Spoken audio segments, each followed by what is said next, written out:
Last time out, we spoke to Kevin Gallager and Pat Goeghegan about saving Major League Baseball. Here's part two of that interview.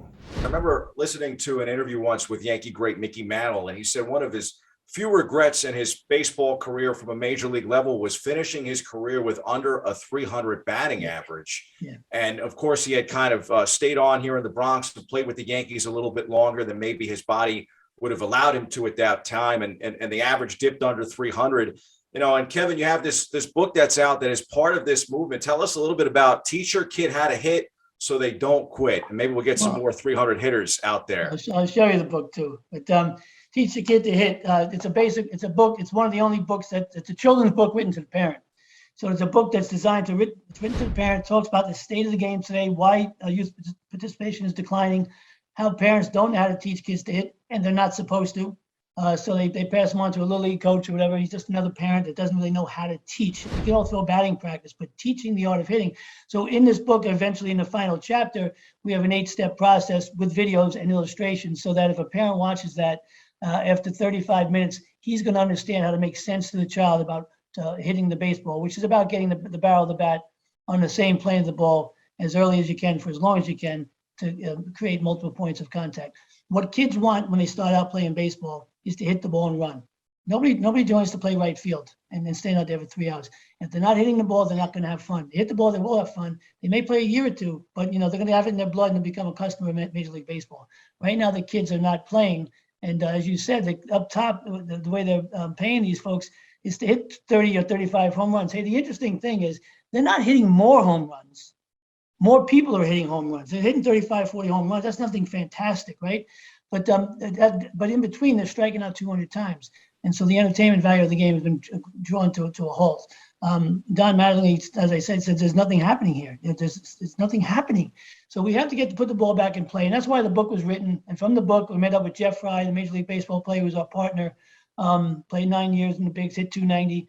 And we realized we need to talk to Major League Baseball about fixing the game up top and teaching it properly down below. Kevin, that's a great segue, actually, because I was going to ask you about Jeff Fry, and he's a guy that actually had a season 2 where he hit over 300. How has he helped the cause? What does it mean to have a former pro be part of this?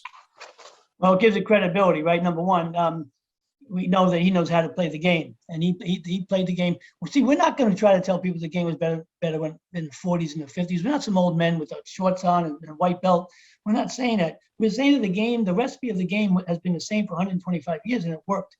In the last 10 years, everything is down, participation and everything else. So that power swing has failed. It's failing.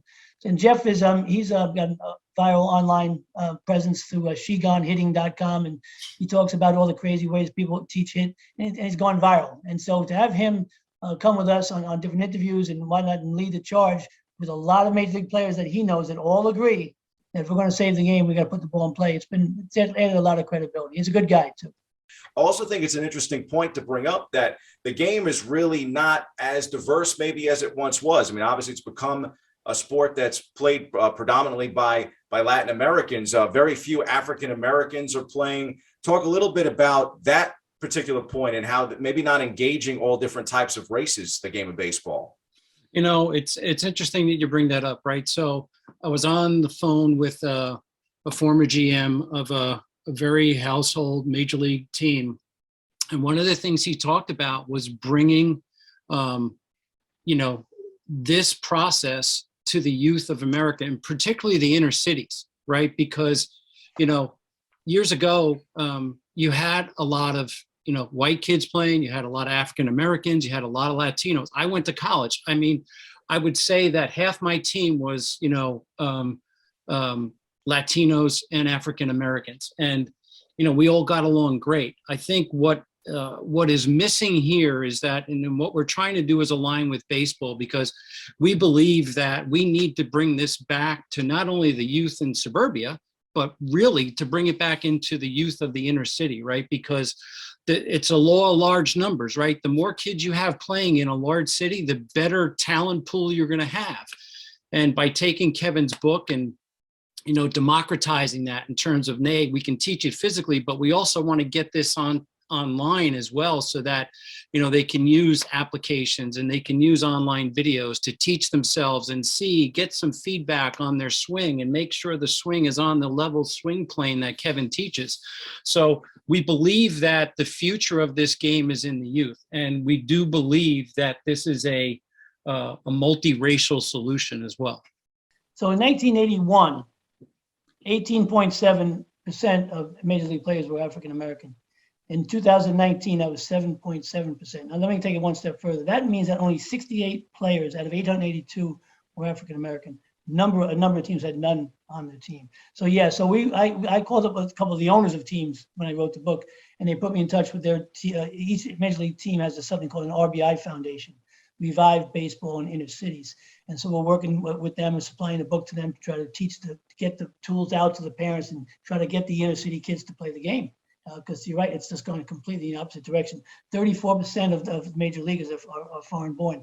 Nothing wrong with that. Good people, great athletes, and they play the game probably the right way. A lot of them, they play it with a scrappy way and whatnot. But this is about our national pastime, and eventually you're going to need our kids playing, too, to keep the game alive. So in closing, Kevin, Pat, pretty much what are the steps now? We want people to sign the petition. Hopefully they check out the book and we have some better coaching at the young level. But what is the steps in the process? Because just signing to the movement is not going to be enough. Yeah, www.savethegameus.com is where we're asking the baseball fan to go. We're going to give you a voice to Major League Baseball to make some changes. Once we get that, it's called collateral, it's called power, it's called, hey, we got 1 million of your customers or more that aren't happy. And what we want to do is get a dialogue with Major League Baseball through the Theo Epsteins or whatever and sit down and figure out what are some of the solutions we have. Now, Pat, some of the solutions. Some are very simple. This kid's not going to the games on a Wednesday afternoon. You got 40,000 empty seats. Bring some kids in free with a parent. He's going to buy a ticket, pay for parking. They're all going to have hot dogs and sodas, and they get exposed to the game. Maybe one of the players talks to him in the outfield about what he faced as a kid. Humanize this game because it's not humanized. So those are some of the simple ones. We want to talk about contact hitting and doing public service announcements with big name players down to colleges, high schools, little leagues. We're looking for this type of player. We'll scout them. And then we got some digital solutions, which Pat will talk to you about. Yeah, so we definitely want to go to where the youth of America are, right? The youth of America are on their devices or they're online, right? So we think it's, a marrying of the physical and the digital world that is really going to change the trajectory of where the game is today. And, I can't stress enough that, we want to align with Major League Baseball. We're not looking to pick a fight with Major League Baseball. No. We're Major League Baseball fans. But we do believe that something has to change. I heard a wise man say years ago, if nothing changes, nothing changes.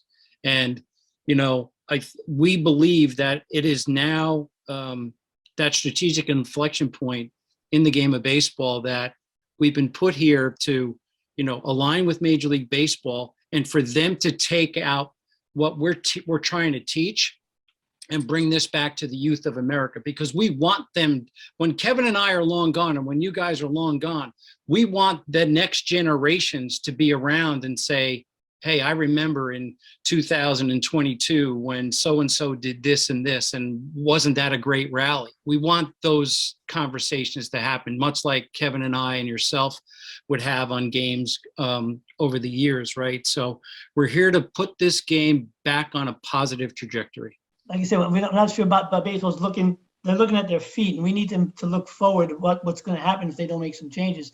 So from a media rights perspective, a national media rights, the NFL just signed a contract for $118 billion. And NBA signed it for $75 billion. And Major League Baseball signed it for $12 billion. They had a 16% increase. The other guys are 100% increases. That's where the dollars are going, right? That's where the advertisers are going. In postseason play, the NFL, just in postseason, advertising dollars are 116 billion, some crazy number. In second place is March Madness. College kids running around playing basketball. They get $100 and something billion. And Major League Baseball got $438 million for the entire postseason. That's what we're trying to say. They pay for where the eyeballs are, and the eyeballs are not on baseball. It's going out other places. Well, Kevin, Pat, we definitely hope that Major League Baseball, the Yankees and Mets, we hope that people are listening, and we hope that they save the game. Thank you for trying to do that. Thanks so much for coming on. Thanks, Bob. Thank you.